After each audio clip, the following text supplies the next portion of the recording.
قانون شریعت۔ بسم اللہ الرحمن الرحیم۔ ایمان و کفر کا بیان۔ ایمان و کفر کا بیان۔ ایمان کیا ہے؟ ایمان یہ کہ اللہ عز و جل و رسول صلی اللہ تعالیٰ علیہ وآلہ وسلم کی بتائی ہوئی تمام باتوں کا یقین کرے اور دل سے سچ جانے، اسے کیا کہتے ہیں؟ ایمان۔ اللہ عز و جل و رسول صلی اللہ تعالیٰ علیہ وآلہ وسلم کی بتائی ہوئی تمام باتوں کا یقین کرے اور دل سے سچ جانے، یہ کیا ہے؟ ایمان ہے۔ اللہ فرماتا ہے کہ آخرت ہوگی تو مان لیا، یقین کر لیا۔ اللہ فرماتا ہے مرنے کے بعد اٹھنا ہے تو یقین کر لیا، کچھ بھی ہو جائے بھئی مرنے کے بعد اٹھنا ہے۔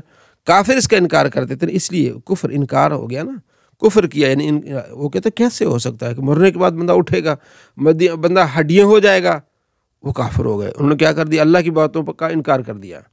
نبی علیہ السلام نے فرمایا کہ قیامت میں یہ ہوگا، قبر میں سوال ہوں گے، ہم نے مان لیا، یہ ایمان ہے۔ جس نے انکار کیا یہ کیا ہے؟ کفر ہے۔ کفر کیا ہے؟ اگر کسی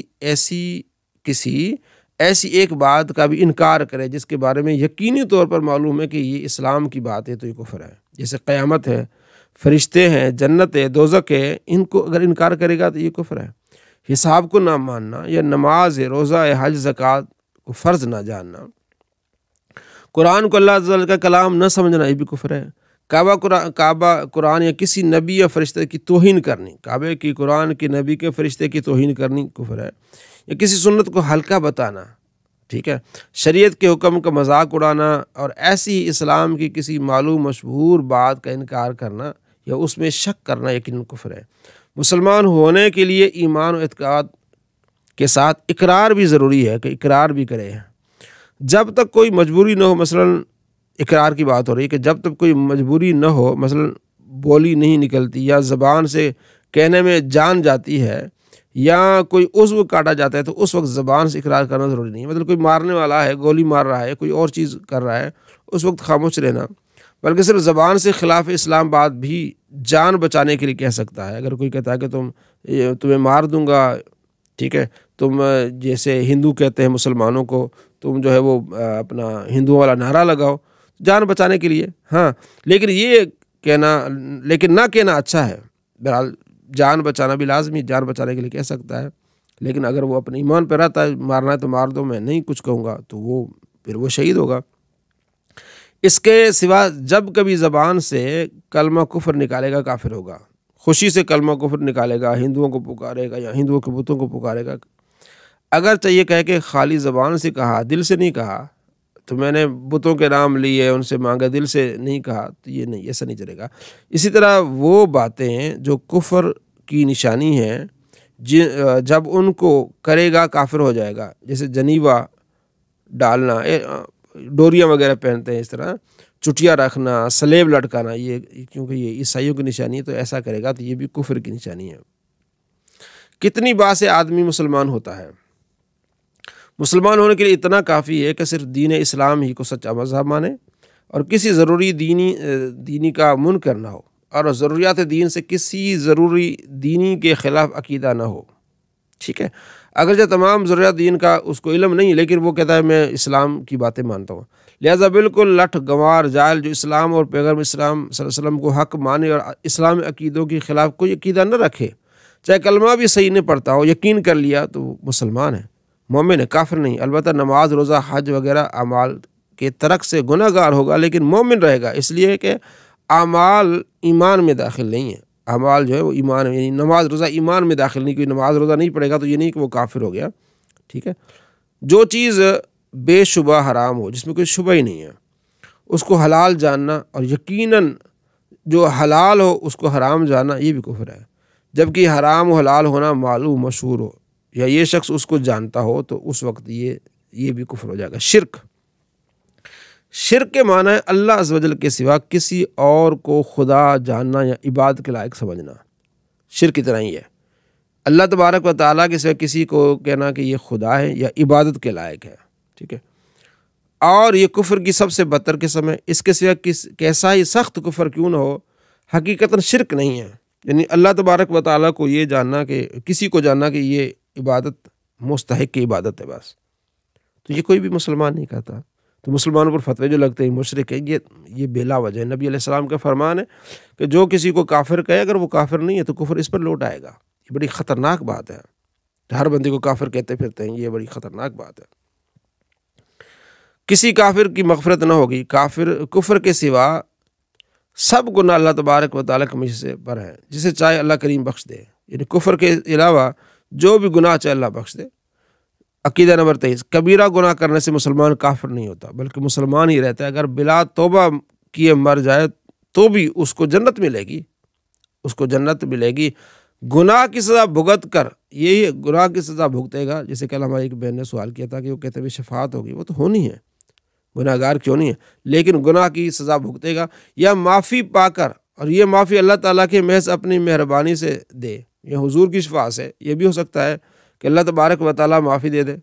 اور ایسا بھی ہے کئی واقعات احادیث میں کہ جس سے اس نے پیسے لیے، جس کا اس پر حق ہے، تو اللہ اس کو راضی کر دے، یہ اس کو اللہ راضی کر دے، تو اللہ تبارک و تعالیٰ غفور رحیم ہے۔ لیکن یہ غفور رحیم کا مطلب یہ نہیں کہ جو بندہ جس کو چاہے مار دے، جس کا مال چاہے وہ لے لے، کیا پتہ پھر وہاں بخشش نہ ہو، پھر جہنم میں سڑنا پڑے۔ ایک دن بھی سڑنا اور کچھ لمحے بھی سڑنا بڑا خطرناک ہے، تو کیوں ہم ایسا کریں؟ ہمیں تو امن اور سکون چاہیے۔ آج کل آپ دیکھ رہے ہوں گے، اللہ تعالیٰ رحم فرمائے، ترکی میں، شام میں کس طرح خطرناک زلزلے آئے ہوئے ہیں، کیسی دیواریں، کیسے مطلب بڑی بلڈنگیں کیسے گر رہی ہیں۔ اللہ تبارک و تعالیٰ ہم سب کو حفظ و امان میں رکھے، اللہ ان کی بخشش فرمائے، اللہ ان کی مدد فرمائے۔ کافر کے لیے دعا مغفرت کرنا کیسا ہے؟ ایک بندہ کافر ہے، اس کے لیے آپ دعا کرنا کیسا ہے؟ جو کسی مرے ہوئے کافر کے لیے مغفرت کی دعا کرے، یا کسی کافر مرتد کو مرحوم یا مغفور یا بہشتی کہے، یا کسی ہندو مردہ کو بے کنٹ باشی کہے، وہ خود کافر ہے۔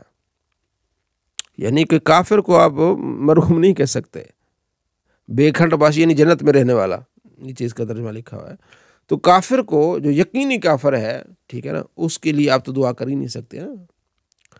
تو حضرت ابراہیم علیہ السلام نے دعا کی تھی اپنے والد کے لیے، جب اللہ نے منع فرما دیا، وہ آپ کے چچا تھے، آپ نے منع کر دیا، ٹھیک ہے۔ اسی طرح کافر کے لیے دعا نہیں ہے۔ کوئی مر جاتے ہیں، بڑے بڑے ایکٹرز مر جاتے ہیں، تو ان کے لیے دعا نہیں ہے، ٹھیک ہے۔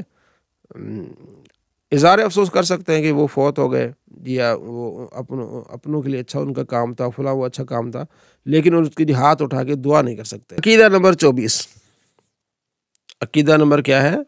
24، مسلمان کو مسلمان جانا اور کافر کو کافر جاننا ضروری ہے، البتہ کسی خاص آدمی کے کافر ہونے کا یا مسلمان ہونے کا یقین اس وقت تک نہیں کیا جا سکتا جب تک کہ شرعی دلیل سے خاتمہ کا حال معلوم نہ ہو جائے کہ کفر پر مرا یا اسلام پر مرا۔ لیکن اس کے یہ معنی نہیں کہ جس نے یقین کفر کیا اس کو کافر ہونے میں شک کیا جائے، ایسا نہیں ہے۔ اس لیے کہ یقینی کافر کے کفر میں شک کرنا خود کافر ہونا ہے، اس لیے کہ شریعت کا حکم ظاہر کے لحاظ سے، کوئی کافر تو اس کو ہم کافر کہیں گے، مسلمان اس کو مسلمان کہیں گے۔ اب یہ نہیں کہیں گے بھئی یہ کافر تو ہے لیکن کیا پتہ مسلمان ہو، بھئی ظاہری طور پر حکم لگے گا کہ ہاں جی یہ کافر ہے، ٹھیک ہو گیا۔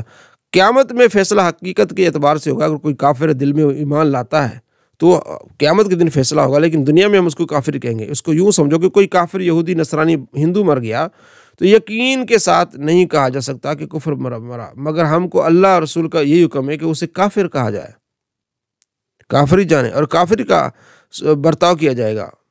جس طرح جو ظاہراً مسلمان ہے اس کا کوئی قول فعل اسلام کے خلاف نہیں، تو فرض ہے کہ ہم اس کے مسلمان ہی سمجھیں، اگرچہ ہمیں اس کے خاتمے کا معلوم نہیں ہے، لیکن ہم اس کو کیا سمجھیں گے؟ مسلمان ہی سمجھیں گے۔ عقیدہ نمبر 5، کفر اسلام کے سوا کوئی تیسرا درجہ نہیں ہے۔ ایک کافر ہوگا یا مسلمان ہوگا، آدمی مسلمان ہوگا یا کافر ہوگا، ایسا نہیں کہ نہ کافر ہو نہ مسلمان ہو، ایسا نہیں ہے۔ عقیدہ نمبر 26، مسلمان ہمیشہ جنت میں رہیں گے، کبھی نکالے نہ جائیں گے، اور کافر ہمیشہ دوزخ میں رہیں گے، کبھی نہ نکالے جائیں گے، جہنم سے نہیں نکالے جائیں گے۔ اچھا آگے مسئلہ نمبر 2، اللہ عز و جل کے سوا کسی اور کو سجدہ کرنے کا حکم۔ اللہ عز و جل کے سوا کسی اور کو سجدہ تعبدی کفر ہے، اور سجدہ تعظیمی حرام ہے۔ تعبد یعنی عبادت سمجھ کے، خدا سمجھ کے عبادت کرنا یہ کفر ہے، اور تعظیم کے لحاظ سے سجدہ کرنا تو یہ کیا ہے؟ حرام ہے۔ تو تعظیمی سجدے کو لے کے بعض لوگ یہ کفر کے فتوے دیتے ہیں، بھئی اس نے کفر کر دیا، شرک کر دیا۔ نہیں، اگر کسی نے کسی قبر پر سجدہ کیا تو حرام ہے، لیکن وہ بندہ کافر نہیں ہوگا، مشرک نہیں ہوگا۔ لوگ شرک کے فتوے دیتے ہیں تو ہم نے ان کو بھی روکنا جو شرک کے فتوے دیتے ہیں، اور ہم نے ان کو بھی روکنا جو سجدہ کرتے ہیں۔ جب بھی مزارات پہ جانا ہے، 4 ہاتھ دور کھڑے ہو کے پڑھائی کرنی ہے، پڑھ کے بخشنا ہے، ان کے وسیلے سے دعا کرنی ہے، بس اتنا ہی ہے، نہ سجدہ کرنا ہے اور نہ جو ہے گڑ گڑا کے ان سے مانگنا ہے، بلکہ ان کا وسیلہ مانگنا ہے، اللہ کے ولیوں کا وسیلہ مانگنا ہے، اللہ سے دعا کرنی ہے۔ تو جو شرک کے فتوے لگاتے وہ غلط ہے، ٹھیک ہے، جو سجدہ کرتے وہ حرام کرتے، لیکن جو شرک کے فتوے لگاتے وہ ان سے بھی غلط ہے، کیونکہ کسی مسلمان کو کافر کہنا، مشرک کہنا بہت بڑی ان کی جسارت ہے۔